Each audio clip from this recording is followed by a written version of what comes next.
Good morning dear student. कल आपको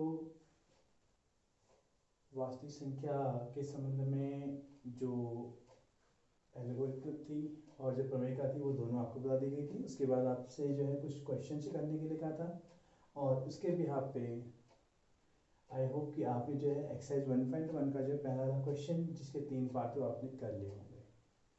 तो आगे चलते हैं। क्वेश्चन नंबर 2 को आप देखिए। क्वेश्चन नंबर 2 आपसे कह रहा है कि दर्शाइए कि कोई भी धनात्मक विषम पूर्णांक 6c³ + 1, 6c³ + 3 या 6c³+5 के रूप का होता है और जहां क्या कह रहा है क्यों कोई क्या है पूर्णांक है। तो हम मान लेते हैं इस कंडीशन में कि माना b = 6। क्यों के आगे जो इस टाइप के जो भी क्वेश्चन होंगे, क्यों के आगे जो भी संख्या होगी आप उसको b मान लेंगे। अगर क्यों आपने b आपने 6 मान लिया है तो यहाँ से आपके पास r की वैल्यू क्या बन जाएंगी। r की वैल्यू आपके पास बनेंगी 0, 1, 2, 3, 4 एंड 5। ये आपके पास क्या होगा, ये आपके पास जो है आपकी जो है r की वैल्यूज बन जाएंगी। ठीक हो गया। अब अगर ये r की वैल्यूज बन गई तो आपके पास जो a बनेगा यानी कि अप्लाइंग यूक्लिड डिवीजन लेम्मा, इससे क्या हो जाएगा आपके पास a इक्वल टू आप लिखेंगे b³ + r से आप इसको सॉल्व करेंगे और 1 बाय 1 r का मान आप 0 रखेंगे, 1 रखेंगे तो आप लिखेंगे कि r = 0 तथा b = 6 लेने पर पहला पूर्णांक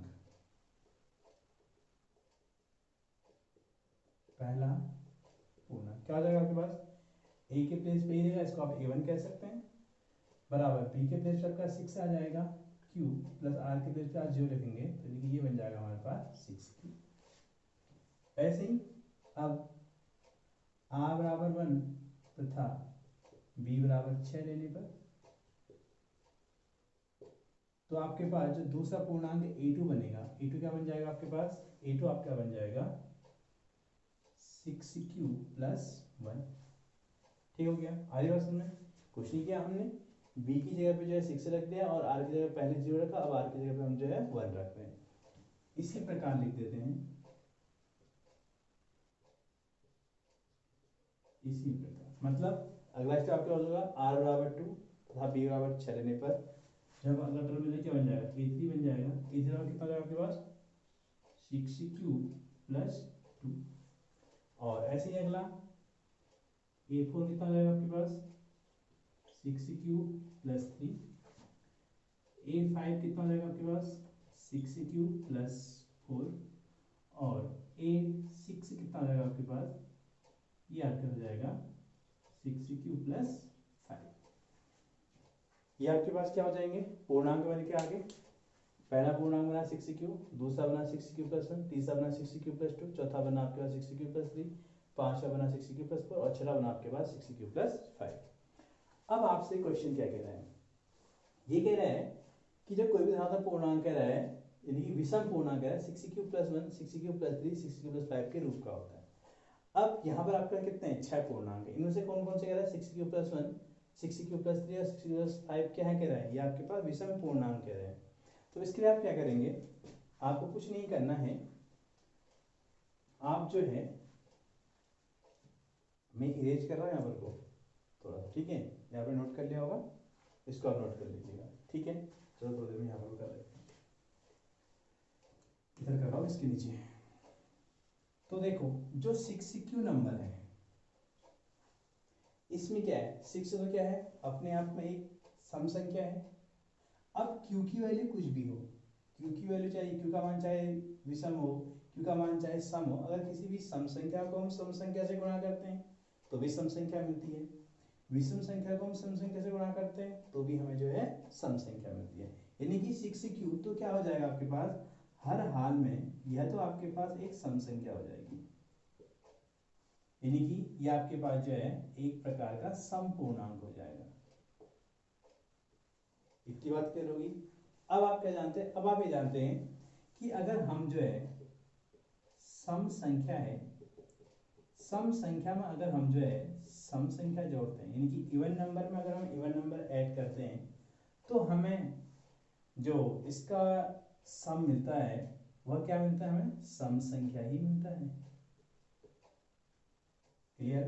लेकिन अगर हम जो है सम संख्या में अगर विषम संख्या जोड़ते हैं, चाहे सम संख्या बड़ी हो विषम संख्या बड़ी हो, डजंट मैटर, लेकिन अगर सम संख्या में विषम संख्या जोड़ रहे हैं तो उसका आंसर यानी योगफल हमेशा जो आएगा वह जो है हमेशा एक विषम संख्या आएगा। ये दो बात आपके दिमाग में होनी चाहिए। बहुत पहले आपको बता रहा हूँ, पहले आपसे मैंने कहा था कि अगर आप मैथ्स में आपको अच्छा बनना है तो आपको छोटी छोटी चीज़ें पहले क्लियर होनी चाहिए। जब तक आपकी छोटी छोटी चीज़ें क्लियर नहीं होंगी तो आपकी मैथ्स में जो कमांड है कभी अच्छी नहीं बन पाएगी। ठीक है। और आपको हमेशा जो है मैथ्स के प्रति थोड़ा सा जो है भय सा लगा रहेगा, इसलिए आप इन छोटी छोटी चीज़ों को जो भी आते थे वो हमेशा जो है अपने माइंड में जो है रखने की कोशिश करें। तो 6 को तो मैंने पहले ही बोल दिया, 6 क्या है आपके पास एक सम संख्या है। अब अगर 6q प्लस 1 कर दूं, 6q क्या है, सम है, एक क्या है, विषम है, और सम प्लस विषम क्या होता है, अभी आपको बताया क्या होता है, विषम। यानी कि जो 6q प्लस 1 होगा वह क्या होगा, विषम पूर्णांक होगा, विषम पूर्णांक। और अब अगली बात आएगी 6q प्लस 2, इसमें क्या है, 6q सम है, ये दो भी क्या है, सम है, तो सम प्लस सम क्या होता है, सम होता है। ये क्या होगा, ये आपके पास सम पूर्णांक होगा। इसके बाद तीसरा पद, चौथा पद देखिए आप, जो 6q प्लस 3 है, ये क्या होगा, 6q सम, 3 क्या विषम, तो टोटल क्या बन जाएगा, ये विषम पूर्णांक बन जाएगा, विषम पूर्णांक। ऐसे ही जब 6q प्लस 4 की बात आएगी, यह प्लस क्या आ जाएगा, संपूर्णांक हो जाएगा। और ऐसे ही जब हम जो है 6q प्लस 5 की बात करेंगे तो ये हमारे पास क्या बनेगा, ये हमारे पास आ जाएगा विषम पूर्णांक।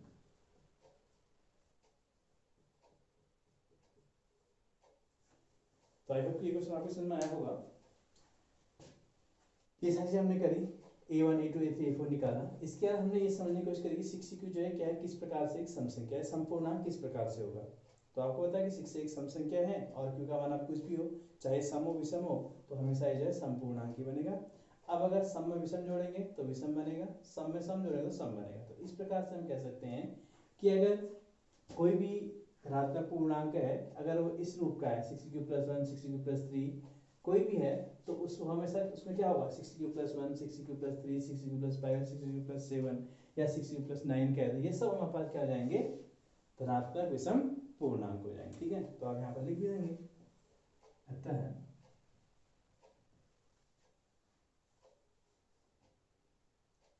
6q plus 1 6q plus 3 6q plus 5 धनात्मक विषम पूर्णांक।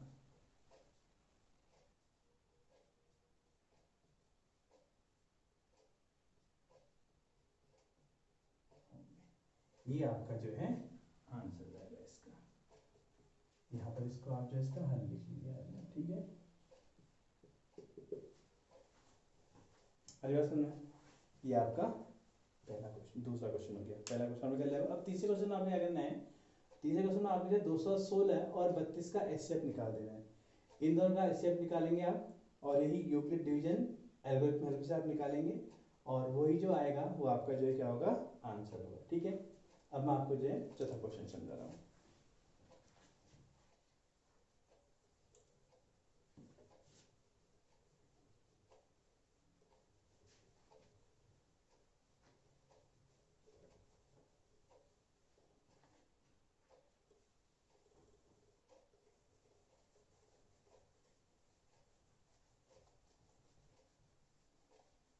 चौथा क्वेश्चन क्या कह रहा है, देखिए कह रहा है कि यूक्लिड विभाजन प्रमेय का प्रयोग करके दर्शाइए कि धनात्मक पूर्णांक का वर्ग किसी पूर्णांक m के लिए 3m 3m+1 के रूप का होता है। अब ऐसी कंडीशन में आपको क्या ध्यान रखना है, जब भी हमारे पास ये इस तरह की बात करेगा 3m 4m 5m कुछ भी कहेगा, तो इसका मतलब ये हुआ कि आपको उस केस में जो है, जो आपको b ले लेना है, b बराबर आपने जो है जो भी m के आगे जो नंबर दिया है उससे शुरू करना है हमेशा। तो यहाँ पर क्या करेंगे आप, b बराबर 3 ले लेंगे, यानी कि b बराबर 3 ले लेगा। अब आप क्या करेंगे, यहाँ से r का मान निकालेंगे, तो r क्या बन जाएगा पास 0 1 और 2। कल भी आपको बताया था, जिसको ये r का मान नहीं निकालना आ रहा है वह लोग जो है कल की वाली वीडियो देख लें, तो आपको r का मान अच्छे से समझ आ जाएगा। तो r बराबर 0 1 2 ठीक हो जाएगा। अब पहला पूर्णांक क्या बनेगा आपके पास, जो a बनेगा कितना बनेगा, तो आपका बनेगा b क्यूब, b की जगह कितना, यानी कि b क्यूब प्लस r से लिख लेता हूँ मैं। तो a1 बराबर कितना बन जाएगा आपके पास, b की जगह कितना है 3 क्यूब प्लस r की जगह कितना है 0, तो कितना है आपके पास 3 क्यूब। अब क्या कह रहे हैं कि प्रत्येक पूर्णांक जो वर्ग है, कह रहा है वर्ग कह रहा है, तो इसका आप वर्ग करेंगे, तो आप लिखेंगे वर्ग करने पर, वर्ग आपने किया a1 का वर्ग क्या बनेगा आपको, 3q का वर्ग। अब आपने पढ़ा है फॉर्मूला, ab का होल वर्ग क्या होता है, a का वर्ग गुणा b का वर्ग, यानी कितना जाएगा 3 का वर्ग कितना जाएगा 9 और q का वर्ग q वर्ग। अब इसको आपने 3m के फॉर्म में 9 को आप कितना लिखोगे, 3 इंटू 3 लिखोगे इंटू क्यू स्क्वायर, यानी कि इसको लिखेंगे आप 3 और 3q स्क्वायर, और इसको फिर हम क्या लिख देंगे m लिख देंगे, और यहाँ पर कह देंगे कि जहाँ m बराबर कितना कह दोगे आप, m बराबर आप कह दोगे 3q स्क्वायर। तो ये आपके पास 3m का रूप आ गया। अब आप 1 ले लो, और भी कहोगे r बराबर 1 लेने पर क्या हो जाएगा आपके पास, a2 equal to B Q plus R, B की जगह कितना है 3 लेना है आपने, क्यू प्लस आर कितना लेना है आपने 1, ये हो जाएगा। अब फिर से आप क्या करोगे, दोनों ओर इसमें क्या कर दोगे, वर्ग कर दोगे, दोनों ओर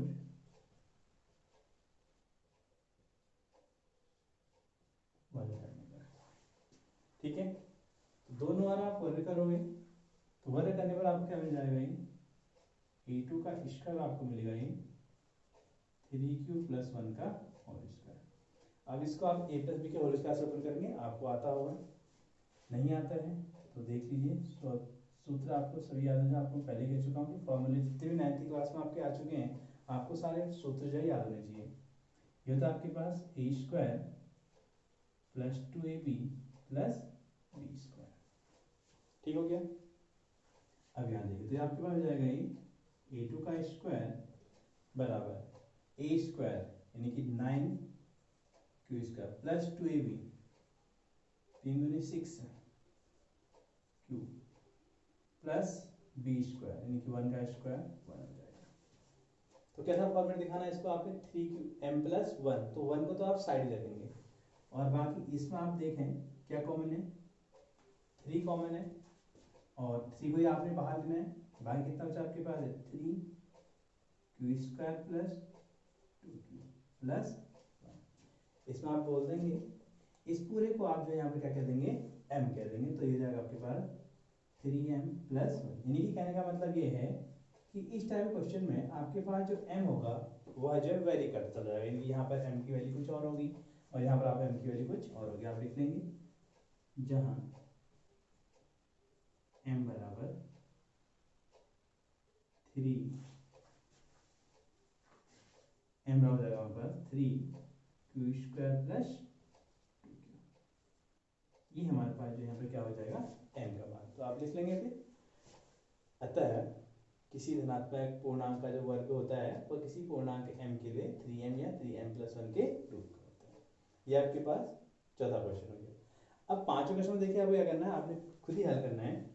पांचवें घन है, यही क्वेश्चन है कि यूक्लिड विभाजन प्रमेय का प्रयोग करके दर्शाइए कि धनात्मक पूर्णांक का घन, वर्ग की जगह घन है, किसी पूर्णांक m के लिए 9m 9m+1 9m+8 10 के रूप का होता। तो यहाँ पर भी आप क्या करेंगे इस वाले क्वेश्चन में, b बराबर आप जो है 9 लेंगे और यहाँ से आपके पास r का मान मिल जाएगा 0 1 2 3 4 5 6 7 और 8।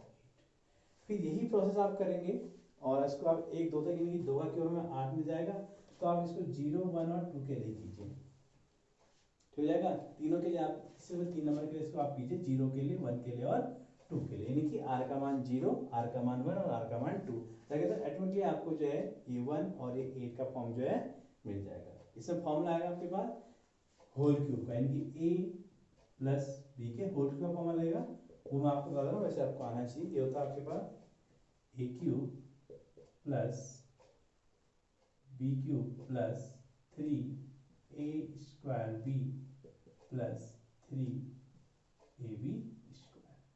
तो ये आप जो है इसमें फॉर्मूला अप्लाई कर लेंगे तो आपका जो है चौथा क्वेश्चन जो है, यानी कि पांचवा क्वेश्चन जो आपका बन जाएगा। ठीक है, तो इस प्रकार से जो है आपकी एक्सरसाइज जो है 1.1 जो है खत्म होगी। ठीक हो गया। अब नेक्स्ट एक्सरसाइज में जाने से पहले हमें जो है एक प्रमेय और पढ़नी है, वो है हमारे पास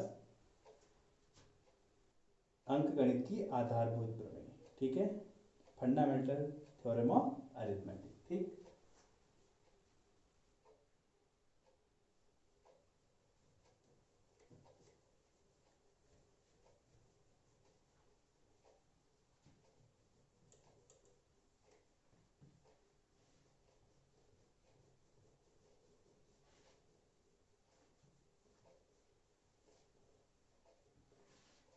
अब हम जो है अगले एक्सरसाइज में जाने से पहले हम एक चीज क्लियर कर रहे हैं, एक थ्योरम पढ़ रहे हैं, वो है हमारे पास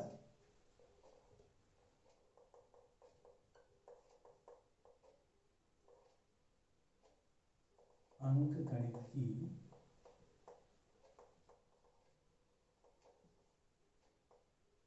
राइटिंग पर ध्यान में दीजिएगा, अंकगणित की आधारभूत प्रमेय, यानी कि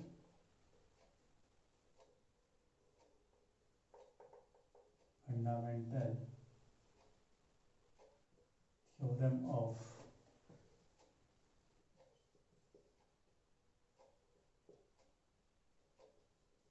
अरिथमेटिक। तो ये हमारे पास अंकगणित की आधारभूत प्रमेय। तो अंकगणित की आधारभूत प्रमेय क्या कहती है, ये प्रमेय कहती है कि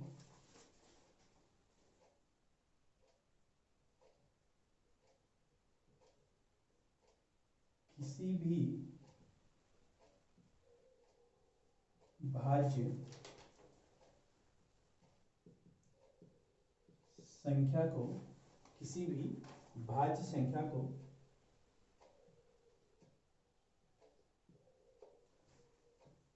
अभाज्य गुणनखंडों, भाज्य गुणनखंडों के गुणनफल के रूप में, गुणनफल के रूप में अद्वितीय रूप में लिखा जाता है। तो ये आपके पास जो है क्या है, अंकगणित की आधारभूत प्रमेय है। क्या है अंकगणित की आधारभूत प्रमेय, ये आपके पास कहती है कि किसी भी भाज्य संख्या को अभाज्य गुणनखंडों के गुणनफल के रूप में अद्वितीय रूप में लिखा जाता है। तो इसमें हमारे पास जो है 2-3 शब्द ऐसे आ रहे हैं जो कि आपको पता तो होंगे, लेकिन फिर से एक तो हमारे पास क्या है भाज्य संख्या, दूसरा अभाज्य और तीसरा अद्वितीय। तो भाज्य संख्या किसे कहते हैं, भाज्य संख्या ऐसी संख्या जिसमें जो है एक या स्वयं के अलावा अन्य किसी भी संख्या का भाग जो है जाएगा, यानी कि एक का भाग तो जाएगा ही जाएगा और स्वयं का भाग भी जाएगा, उसके अलावा कम से कम एक अन्य संख्या का भाग तो उसमें जाएगा ही जाएगा। तो उस प्रकार की संख्या को क्या बोलेंगे, भाज्य संख्या बोलेंगे। अब अभाज्य की बात आई, अभाज्य क्या हुआ, जिस संख्या में स्वयं और एक के अलावा अन्य किसी संख्या का भाग नहीं जाएगा उसको हम क्या बोलेंगे, अभाज्य बोलेंगे। ठीक है, गुणनखंड ठीक ही हो गया, अभाज्य संख्या गुणनखंड यानी कि 2 3 5 7। ठीक है, और अद्वितीय मतलब क्या होता है, यूनिक, यानी कि यूनिक का मतलब ये हुआ कि उसको रिप्रेजेंट करने का, व्यक्त करने का कोई एक ही तरीका हो, उससे दूसरा तरीका उसको व्यक्त करने का नहीं हो सकता। अब फिर बात ये आई कि हमने इससे पहले जो है यूक्लिड विभाजन प्रमेय का पढ़ी, यूक्लिड एल्गोरिथम पढ़ा, और अब हम जो है अंकगणित आधारभूत प्रमेय पढ़ रहे हैं। इन दोनों में आखिर डिफरेंस क्या है? तो डिफरेंस माइनर सा डिफरेंस है, वो डिफरेंस ये है कि जो हमारे पास जो यूक्लिड की विभाजन प्रमेय का है उसकी हेल्प से भी हम एचसीएफ निकालते हैं, लेकिन वहां पर हम जो है भाग विधि का प्रयोग करते हैं। यानी कि अगर आपसे कहा जाए कि भाग विधि से जो है एचसीएफ निकालने की कौन सी, तो आप बोलेंगे यूक्लिड विभाजन प्रमेय का या यूक्लिड विभाजन एल्गोरिथम। लेकिन जो हमारे पास अंकगणित आधारभूत प्रमेय है इसकी सहायता से हम जो है गुणनखंड विधि द्वारा एचसीएफ और एलसीएम दोनों निकालते हैं। एचसीएफ भी निकालेंगे और उनका जो है एलसीएम भी निकालेंगे। ठीक है, तो ये आपके पास ये हो गया। ठीक है, ये आपने जो है नोट कर लिया होगा, इसको नोट कर लीजिए।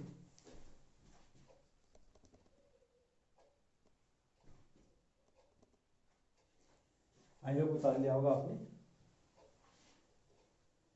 तो ये हमारे पास जो है अंकगणित के आधारभूत प्रमेय है। इसकी सहायता से हम क्या करते हैं, इसकी सहायता से हम जो है दो या दो से अधिक संख्याओं का जो है एचसीएफ या एलसीएम निकालते हैं। किस विधि से? गुणनखंड विधि से। अब हम आ जाते हैं एक्सरसाइज 1.2 में। कैसे इसके हम क्वेश्चन से करते हैं वो चीज़ हम देखेंगे। तो सबसे बड़ी बात इसमें यह है कि आपको अभाज्य गुणनखंड निकालने आने चाहिए सबसे पहला। ठीक है, पहला क्वेश्चन मेरे पास ये है और दूसरा क्वेश्चन मेरे पास जो है ये है। ठीक है, आपको जो है 18 और 24 का जो है एचसीएफ और एलसीएम दोनों बताना है। इसमें भी आपने जो इन तीनों का एचसीएफ और एलसीएम जो दोनों बताना। तो आप क्या काम करेंगे, सबसे पहले अगर मैं पहला क्वेश्चन लूँ, पहला क्वेश्चन मेरे पास है 18 व 24 का एचसीएफ व एलसीएम ज्ञात कीजिए। ये मेरे पास क्वेश्चन है। अब क्या करेंगे, अब आपको सबसे पहले जो है हमें 18 के जो अभाज्य गुणनखंड करने पड़ेंगे। ठीक है, अभाज्य गुणनखंड अब देखेंगे आप भाग किसका जाता है, तो इकाई में 8 है, 2 का भाग जाएगा 9, फिर 3 का जाएगा 3, फिर 3 का जाएगा 1। ऐसे 24 के भी निकाल लेते हैं। तो 24 के हमने निकाले, 2 का भाग जाएगा 12, 2 का जाएगा 6, 2 का जाएगा 3, 3 का जाएगा 1। अब हम इसको लिखेंगे कैसे, अब हम 18 बराबर लिखेंगे 2 गुणा 3 गुणा 3, यानी कि 2 गुणा 3 कितनी बार आया है, 2 बार आया, 3 की घात कितनी लिखी जाएगी, 2 लिखी जाएगी। इसको आप ऐसे बिखरा करके नहीं छोड़ेंगे, इसको आप जो है कंबाइन करने की कोशिश, यानी कि आप इस तरह से समेटने की कोशिश करेंगे। ठीक है, ऐसे ही 24 को क्या लिखेंगे आप, पहले 2 गुणा 2 गुणा 2 गुणा 3 लिखेंगे। अब 2 कितनी बार आया है, 3 बार आया, 2 की घात कितनी जाएगी 3, गुणा कितना जाएगा 3। तो ये जो हमने लिखा है इसको इस तरीके से और इस तरीके से, इसको हम बोलते हैं अभाज्य गुणनखंड विधि। क्या बोलते हैं इसको, अभाज्य गुणनखंड विधि हो गई है। यानी कि इस प्रकार से लिखना होगा, क्या कहलाता है, अभाज्य गुणनखंड विधि कहलाता है। ठीक है, इतना काम तो आपने किया होगा, 6-7 आपने सब पढ़ा होगा ये तो। ठीक है, यानी कि अभाज्य गुणनखंड निकालने आपको आने चाहिए। उसके लिए आपको जो है विभाज्यता के नियम आने चाहिए कि 2 से कौन सी संख्या विभाजित होती है, 3 से विभाजन का नियम क्या है, 4 से क्या है, 5 से, कम 13 तक का जो है संख्याओं के विभाजन के नियम आपको कम से कम पता होने चाहिए, कम से कम 13 तक। और आपको पहले बताया था कि आप जो है 30 तक की संख्याओं के आपको वर्ग याद होने चाहिए, 30 तक संख्या आपको घन, तो छोटी छोटी चीजें आप जो है याद करते भी रहें। आजकल आपके पास पर्याप्त समय है तो आप घर पर भी ज़्यादा रहते हैं, तो इसलिए आप जो है इन छोटी छोटी चीज़ों को जो है याद करते रहें, तो अपने आप ही आप जो है बहुत अच्छे बन जाएंगे। अब हम बात करते हैं एचसीएफ की। अब हमें इनका एचसीएफ निकालना है। तो एचसीएफ निकालते वक्त क्या करते हैं, एचसीएफ निकालने के लिए यहाँ पर लिख देता हूँ यहीं पर, एचसीएफ के लिए उभयनिष्ठ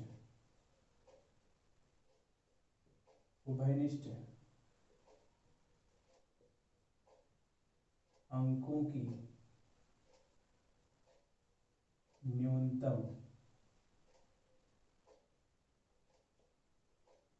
घात लेकर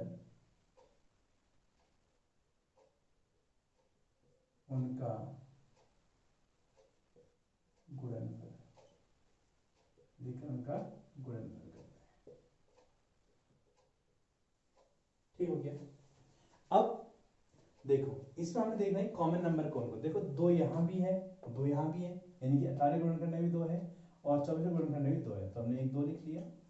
दूसरा अंक जो कॉमन है वो क्या होगा, 3 यहाँ भी है और 3 यहाँ भी है, तो हमने 3 लिख लिया। और तीसरा अंक एक और होगा जो कि छुपा होगा, वो क्या होगा, एक हर किसी में होता है। ठीक है, आप चाहे तो इसको ये कर सकते हैं, ये एक हर किसी में होता है, तो आप जो है एक भी लिख दीजिए, नो प्रॉब्लम। अब आपने क्या देखना है, मैंने क्या बोला कि जब ऐसे आपने निकाला, ऐसे निकालने का क्या करना है, उभयनिष्ठ अंकों की न्यूनतम घात। तो उभयनिष्ठ अंक 2 है और देखना 2 की न्यूनतम घात कितनी, यहाँ पे 2 की घात कितनी है, 1 है, यहाँ पे कितनी है, 3, तो 2 और यानी कि 1 और 3 में से कम कितना होगा, 1, तो 1 आ जाएगा। ऐसे 3 के लिए क्या है, यहाँ पर 3 की घात 2 है, यहाँ पर 3 कितनी है, 1 है, तो कितना आएगा, 3 की घात 1। अब इसका गुणनफल कर लीजिए, तो 2 1 का 2, 3 1 का 3, यानी कि कितना हो जाएगा 6, तो एचसीएफ कितना आ गया इसका 6। अब इसी के हम एलसीएम की बात करते हैं। अब एलसीएम में क्या होता है, एलसीएम हमारे पास जो है क्या आता है, एलसीएम के लिए यहीं पर लिख देता हूं, एलसीएम उभयनिष्ठ अंकों की अधिकतम घात, उभयनिष्ठ अंकों की अधिकतम घात तथा अन्य अंकों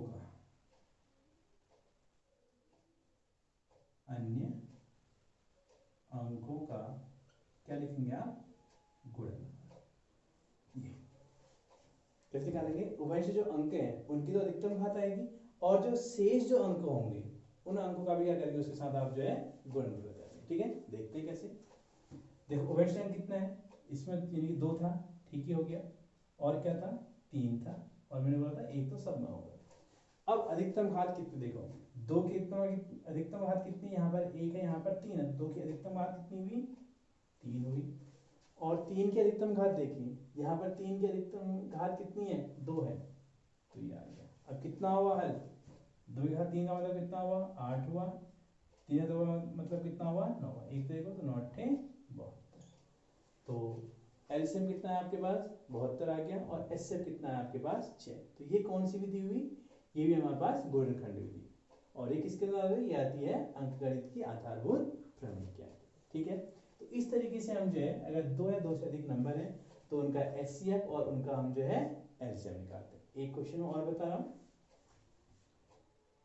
ठीक है, ये आपका हो गया होगा।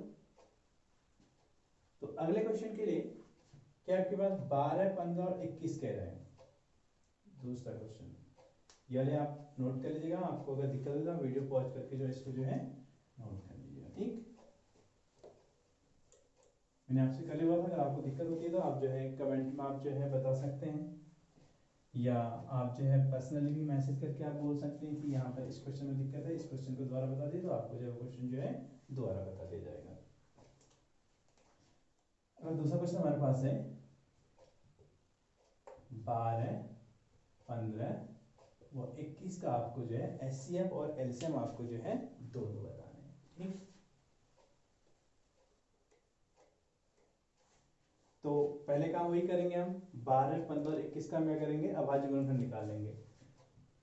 12 का हमने अभाज्य गुणनखंड निकाले, 2 का भाग जाएगा 6, 2 का भाग जाएगा 3, 3 का भाग जाएगा 1। ठीक है, इसके बाद 15 देखो, 15 2 का भाग जाएगा, उसके बाद 3 का भाग जाएगा, 3 5 15, फिर 5 का जाएगा 1। उसका अगला हमारे पास है 21 है हमारे पास, तो 21 में देखो पहले 3 का भाग जाएगा, 3 7 21, फिर 7 का जाएगा 1। ठीक हो गया। अब क्या करोगे, अब आपने जो है इस तरीके से आप लिखेंगे 12 पर आप क्या लिखोगे 2 गुणा 2 गुणा 3 गुणा एक सब में आएगा, लिखते हो लिखो, ना लिखते हो कोई दिक्कत नहीं है। तो कितना आ जाएगा 2 की घात 2 गुणा 3 लिख लोगे इसको।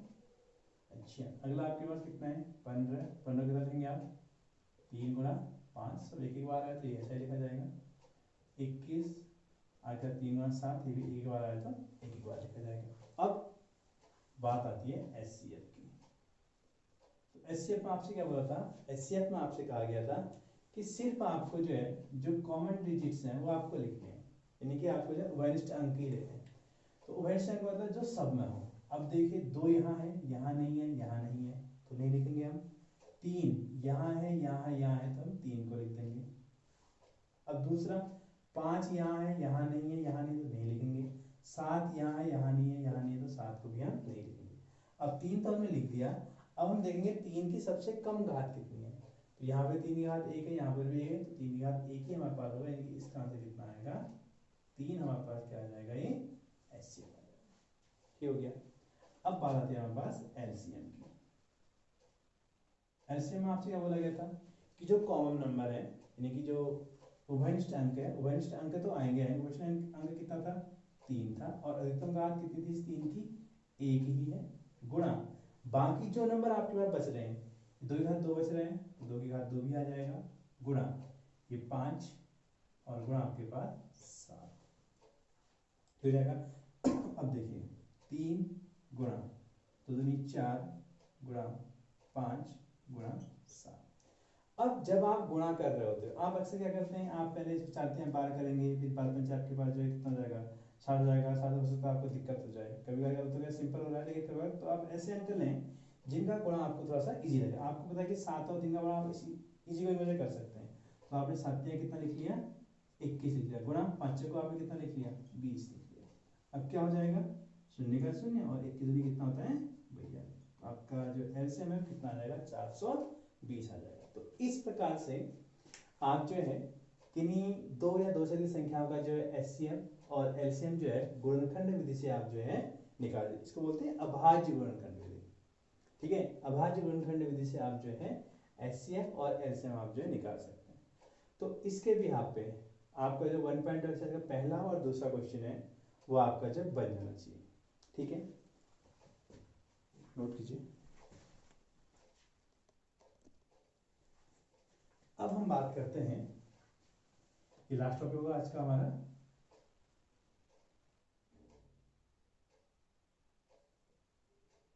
दी गई 2 संख्याओं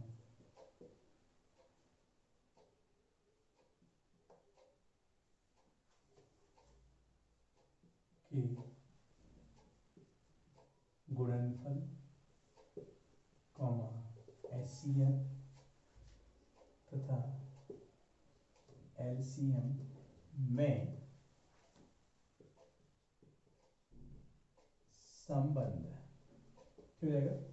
अगर 2 संख्या हमारे पास दी हैं तो उन 2 संख्याओं का जो गुणनफल होगा, उनका जो एचसीएफ होगा और उनका जो एलसीएम, उसमें क्या रिलेशन होती है ये हम निकालेंगे। ठीक है, तो मान लेते हैं कि माना ए व बी 2 संख्याएं हैं,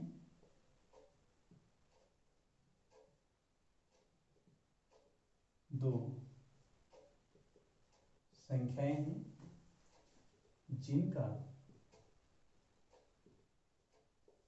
जिनका एचसीएफ